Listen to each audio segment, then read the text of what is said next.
Hitchcock raconté par Serge Sauvion. Aujourd'hui, une blonde dangereuse de Mike White.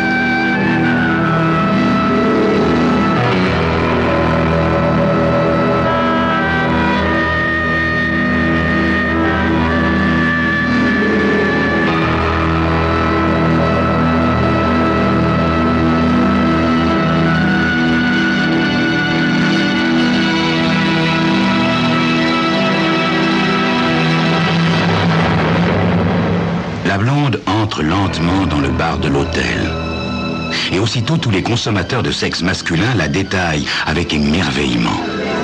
Les trois congressistes, pourtant des messieurs d'apparence très sérieuse, ont stoppé net une discussion passionnée concernant la culture du soja et se tordent le cou pour ne pas perdre un centimètre carré de la vision de rêve. Même Jimmy, le barman, pourtant blasé, s'arrête de secouer son shaker. Il apprécie la petite merveille dont la silhouette parfaite se découpe en contre-jour dans la lumière violente de l'après-midi. Quant à Willis Hartley, le milliardaire, s'il ne se ressaisit pas tout de suite, ses yeux vont jaillir hors de leur orbite d'un instant à l'autre. Hawks, le détective de l'hôtel, voit sa pomme d'Adam monter et descendre comme un ascenseur fou. Lui aussi, d'ailleurs, regarde la fille, des pieds à la tête. De son œil exercé, il admire le bronzage mordoré que le bustier et la jupe courte de couleur blanche mettent en valeur, les grands yeux bleus candides, bordés de cils noirs, l'adorable ligne de son nez aux narines frémissantes et les lèvres boudeuses et charnues. C'est vraiment une fille de première, aussi idéalement belle qu'une pin-up de bande dessinée. La jeune personne se hisse sur un haut tabouret non loin du milliardaire dont le teint a viré au rouge brique, mais ne lui jette pas un regard. Pourtant, elle doit se savoir admirer. Impossible de l'ignorer quand on est ainsi passé au rayon X. Un gin fizz, s'il vous plaît, barman. Hawks, le détective de l'hôtel, a l'air inquiet. De la table où il s'est installé, il fronce les sourcils et observe alternativement la fille et Willis Hartley. Un client comme lui, si riche et si célèbre, doit faire l'objet de soins constants. Le directeur de l'hôtel a recommandé à Hawks de le surveiller comme s'il était la poule aux œufs d'or. Jusqu'ici, il n'a pas posé de problème. Il a mené une petite vie bien sage. Je viens faire une cure de repos complet, a-t-il expliqué en arrivant. J'ai besoin de décompresser, de changer complètement de mode de vie pendant ce séjour. Aussitôt, parmi le personnel, les mauvais esprits ont ironisé. Oh, pauvre type, se sont-ils écriés. C'est si lourd à assumer une destinée de milliardaire. Oh, toujours le même caviar, les mêmes croisières, les mêmes fêtes, où l'on rencontre les mêmes têtes. Qu'elles soient souvent couronnées ne change rien à l'affaire. Le détective sourit au souvenir de ces plaisanteries. Mais il sait bien que Willis Hartley est réellement mal dans sa peau et sans doute très vulnérable. Ce n'est pas lui qui a amassé sa fortune, mais son père en créant une chaîne de sport. Lui n'a jamais eu qu'à occuper les postes honorifiques, à signer des chèques. Malgré les apparences, c'est frustrant. De plus, il atteint l'âge critique de la cinquantaine, la redoutable époque où l'on fait des bilans, et pas seulement de santé. On se demande ce qu'on a fait de sa vie et si elle a été vraiment intéressante. C'est aussi le moment où surgit le démon de midi. Quand Jimmy pose un dessous de verre en carton devant la jeune beauté, le détective fait un discret geste de la main que le barman comprend tout de suite. Il se penche vers la fille et lui parle à voix basse. La voix aiguë de la jeune fille retentit. « Non, je ne vous montrerai pas mes papiers. C'est agaçant à la fin. Vous voyez bien que j'ai l'âge de consommer tout de même. » En employé stylé, Jimmy prend un air confus et désolé. « Je vous en prie, mademoiselle, nous n'avons pas le droit de servir les mineurs. Il n'y a rien de personnel dans ma demande, voyez. Je fais seulement mon travail. »« Vous faites du zèle, oui, » rétorque la blonde. « Plaignez-vous, ma belle, lance l'un des trois congressistes. Un jour, on vous demandera plus de prouver que vous êtes majeur et vous le regretterez peut-être. »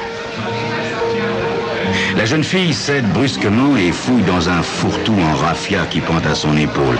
Elle en sort un porte-carte qu'elle tente à Jimmy. Celui-ci y jette un coup d'œil et le lui rend aussitôt. C'est le règlement, Miss Bates, dit-il sur un ton d'excuse. Miss Bates hausse les épaules, ses adorables épaules toutes rondes à la peau satinée couleur de pain brûlé. Le milliardaire ne perd pas un seul de leurs mouvements. Il est complètement fasciné par la chair ferme et parfaite qui s'offre à sa vue. C'est même un peu indécent, cette manière qu'il a de fixer la jeune fille avec sa bouche entrouverte et ses yeux brillants. Mais les gens qui ont de l'argent se croient tout permis. Pourtant, la blonde ignore toujours cet admirateur à côté d'elle. Elle ne lui a pas encore jeté un seul regard. Elle boit une petite gorgée du verre que le barman lui a enfin apporté. Elle le repose sur le comptoir et semble se regarder fixement dans la glace derrière le bar, à travers les étagères et les rangées de verres. Elle avale une nouvelle rasade de gin fizz et tout à coup, sans que rien ne l'ait laissé prévoir, elle éclate en sanglots, comme une enfant. Tout son corps est traversé de secousses qui semblent irréelles. Quelle comédienne! Le père Hartley ne peut que tomber dans les filets de cette Lolita. Sa prévision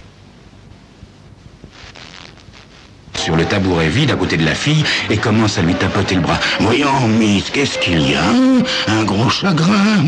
Quand on est joli comme vous, ça ne peut pas être bien grave. Allons, allons, mon enfant, calmez-vous, calmez-vous. » Hawks se lève et vient rôder nerveusement derrière la blonde et le milliardaire en tentant d'écouter ce qu'ils disent. Mais il n'y parvient pas. Miss Bates s'essuie les yeux avec un mouchoir que lui a tendu son consolateur et chuchote à son oreille des mots entrecoupés de quelques derniers hoquets de pleurs. Maintenant, elle ressemble tout à fait à une petite fille, une adorable gamine qui vient d'avoir un gros chagrin. Quelle comédienne, se redit Hawks. Ah, c'est la meilleure que j'ai jamais vue. Les trois congressistes ont complètement oublié les 1001 difficultés de la culture du soja et jettent sur la scène des regards ironiques et envieux. Chacun d'eux, à n'en pas douter, se verrait volontiers à la place du milliardaire et regrette de n'avoir pas eu l'idée d'aller la consoler avant lui. Hawks voudrait absolument parler quelques instants, seul à seul avec Hartley. Ce qu'il a à lui dire est très délicat et demande beaucoup de tact. Surtout que les milliardaires n'acceptent pas volontiers les conseils. Ils ont tendance à croire que leur argent les protège des avatars qui atteignent le commun des mortels. Brusquement, l'occasion se présente. Miss Bates descend de son tabouret et se dirige de sa démarche ondulante vers les toilettes. Bien sûr, elle va se refaire une beauté, se donner un coup de peigne et baigner ses yeux rougis par les larmes. Aussitôt, le détective s'approche de Willis Hartley. « Excusez-moi, monsieur, je suis le détective de l'hôtel. Est-ce que je peux vous dire 2 mots ?»« Je vous écoute », répond le milliardaire d'un air légèrement surpris. « Monsieur Hartley, » commence Hawks, « j'espère que vous n'interpréterez pas mal mes paroles. »« Oui, oui, » fait Hartley avec impatience. « Qu'y a-t-il » ? Eh bien, la jeune femme avec qui vous venez de parler, il me semble que... Enfin, ce que je veux dire, monsieur, c'est que, d'après mon expérience, une jolie fille comme ça, toute seule, peut parfois attirer des ennuis, voyez ? Mais qu'est-ce que vous me racontez ? S'écrie le milliardaire. Quels ennuis voulez-vous qu'elle me cause? D'ailleurs, je n'ai pas besoin de vous pour juger. Je sais qu'il est difficile d'admettre que cette jeune personne ne soit pas quelqu'un de bien, insiste Hawks.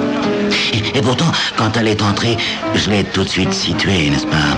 Elle mijote un tour à sa façon qui pourrait vous mettre dans une situation embarrassante.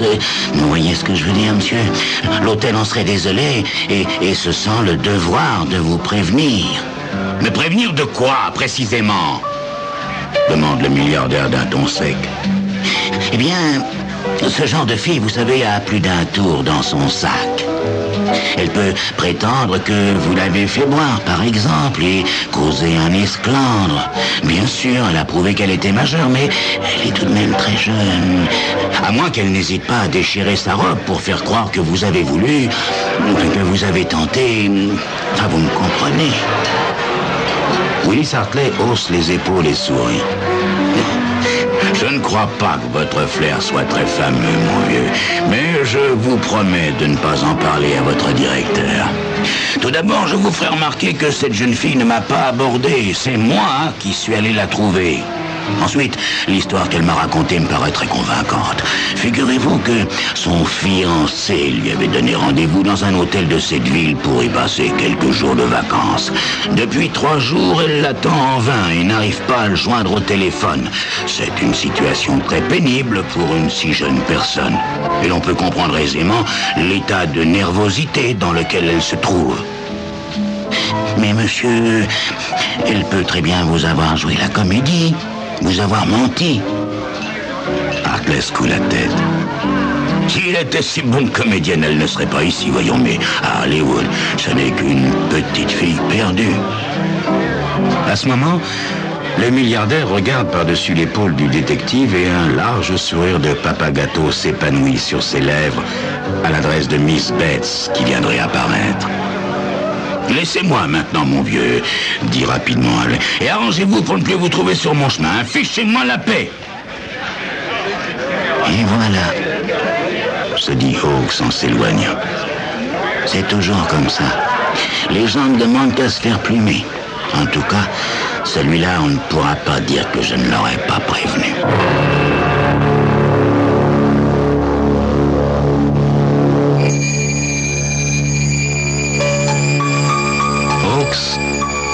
Le détective de l'hôtel a sans doute raison. Quand une blonde aussi sensationnelle s'arrange pour lier connaissance avec un milliardaire, c'est qu'elle a de noirs desseins derrière la tête. Lui voler le maximum d'argent, peut-être, ou pire, le compromettre et le faire chanter. Quelles sont donc les intentions de cette Miss Bates ?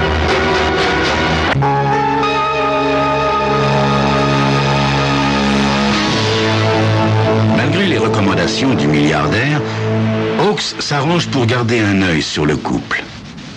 Ils vont d'abord à la piscine où Miss Bates, avec un minuscule maillot 2 pièces, fait sensation. Ensuite, ils prennent l'apéritif sur la terrasse et se tiennent par la main en regardant le coucher de soleil. Comment, avec son physique plutôt moyen et ses 50 ans, Willis Hartley peut-il croire réellement que la nymphette s'intéresse à autre chose qu'à ses billets ? S'interroge le détective. Ce type est vraiment trop bête. Il mérite bien ce qui ne va pas tarder à lui arriver. Pendant ses allées et venues, le détective a plusieurs fois l'occasion d'apercevoir le milliardaire et sa jeune conquête qui dansent joue contre joue dans le nightclub ou bavardent à leur table, leurs têtes tendrement rapprochées. Vers 1h du matin, Hawks termine son service. Après un dernier tour d'inspection, avant d'aller se coucher, il va voir Jimmy au bar. « Est-ce que tu pourrais me rendre service, Jimmy ?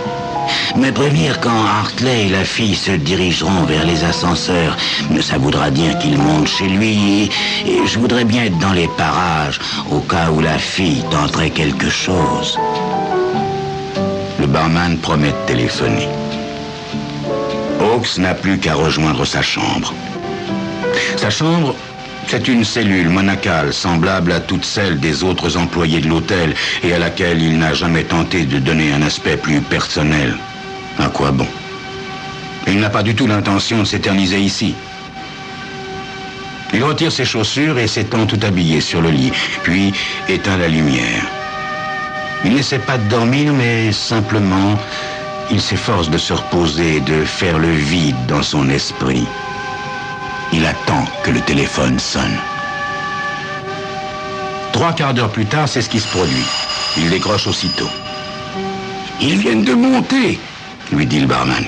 « Ils sont un peu titubants, d'ailleurs. »« Merci, Jimmy. Je vais aller voir ce qui se passe. » Hawks raccroche, regarde sa montre et s'étend à nouveau sur son lit. Ce n'est que dans une demi-heure que sa petite expédition pourrait être vraiment efficace. Enfin, le moment est venu. Il saute du lit, remet ses chaussures et sort. Quand il arrive à l'étage de Hartley, le couloir est désert. Le détective s'avance silencieusement jusqu'à la porte de la suite louée par le milliardaire. L'oreille collée au panneau, il écoute quelques instants, puis, après avoir vérifié que personne n'apparaît dans le couloir, il sort un passe-partout et l'introduit dans la serrure. La chambre où il pénètre est plongée dans la pénombre. Seul un ray de lumière provient de la porte entrebâillée de la salle de bain. Hawks avance jusqu'au lit et y distingue Willis Hartley qui y est étendu. Seul. Le milliardaire, la bouche légèrement ouverte, ronfle régulièrement. Son sommeil paraît très profond, comme provoqué par un somnifère. Le détective se dirige maintenant vers la salle de bain. Il ouvre la porte d'un geste brusque. Miss Betts est étendue sur le sol carrelé, inanimée. Elle n'est plus vêtue que de ses seuls sous-vêtements, un soutien-gorge en dentelle et un slip dont la blancheur parfaite tranche avec sa peau bronzée. Cependant, son visage a une drôle de teinte bleuâtre. Ses traits sont crispés. Hawks enjambe le corps de la pauvre fille, emplit un verre au lavabo et revient vers Hartley qui n'a pas cessé de dormir. Il allume l'électricité et lui lance l'eau froide à la figure. Le milliardaire se redresse en suffoquant, regarde sans comprendre les chaises renversées, un vase brisé dont l'eau et les fleurs sont répandues sur le tapis et l'homme penché au-dessus de lui. Quoi? Qu'est-ce qu'il y a? Qu'est-ce que vous faites là? Qu'est-ce qui s'est passé? Demande-t-il à Hawks. Allez donc voir dans la salle de bain, monsieur, répond sobrement le détective. À ce moment, le milliardaire doit se souvenir que Miss Betts est montée avec lui tout à l'heure. Il se lève d'un bond et suit le conseil de Hawks. Pendant quelques instants, il reste figé sur le seuil, regardant le corps de la jeune fille et ce drôle de visage qu'elle a maintenant. Puis il se retourne. Son teint est cadavérique. Mais... expliquez-moi, je ne comprends pas. Quelqu'un a appelé le standard pour se plaindre du bruit que vous faisiez dans votre chambre, dit Hawks. Alors je suis venu. Mais mieux vaut vous asseoir, monsieur Hartley. Vous avez l'air souffrant. Puis le détective s'approche du téléphone et décroche le combiné. Il faut que j'appelle la police, monsieur. Le milliardaire semble soudain reprendre un peu de vigueur. « Attendez une minute !» s'écrie-t-il vivement. « Posez ce téléphone !» Hawks obéit. « Je ne l'ai pas touché. Je vous jure, je ne l'ai pas touché. Je ne sais pas ce qui est arrivé. Simplement, je me rappelle avoir eu très mal à la tête. Je me suis étendu et c'est tout ce dont je me souviens. » Vous expliquerez tout ça à la police, monsieur Hartley, mais je ne pense pas qu'elle vous croira, répond Hawks en dirigeant à nouveau sa main vers l'appareil. Hartley lui saisit le bras pour arrêter son geste. « 10 000 $ si vous m'en débarrassez, si vous la sortez d'ici. D'ailleurs, un crime dans un hôtel, ce n'est jamais bon pour sa réputation. » « Mais monsieur, » s'écrie le détective d'un air scandalisé, « vous me demandez de violer la loi? Les intérêts de l'hôtel, je m'en fiche. C'est moi qui risque gros dans l'histoire. Pensez, sortir un cadavre sans être vu et le mettre dans un lieu où on ne pourra pas le retrouver, ça peut me valoir des années de prison. Ah non, monsieur, c'est trop dangereux. 20 000 $, je vous donne 20 000 $. Réfléchissez bien, c'est une sacrée somme, insiste fiévreusement le milliardaire. Hawks reste silencieux. Puis il se décide brusquement. Bon, d'accord, monsieur, je crois que c'est possible. Mais, attendez, je veux l'argent en 4 chèques provenant de sociétés différentes qui auraient pu utiliser mes services. On a toujours besoin d'un détective. Vous savez bien, ce genre de chéquier sur vous pour vos faux frais. Hartley fait signe qu'il est d'accord. Pendant qu'il fouille dans un sac de voyage, Hawks va chercher un chariot dans la lingerie de l'étage et le ramène dans la chambre. Il y dépose le corps de Miss Betts, les vêtements et le sac lui appartenant, et recouvre le tout d'un monceau. Avant qu'il sorte de la chambre, Hartley lui remet 4 chèques, exactement comme il l'a demandé.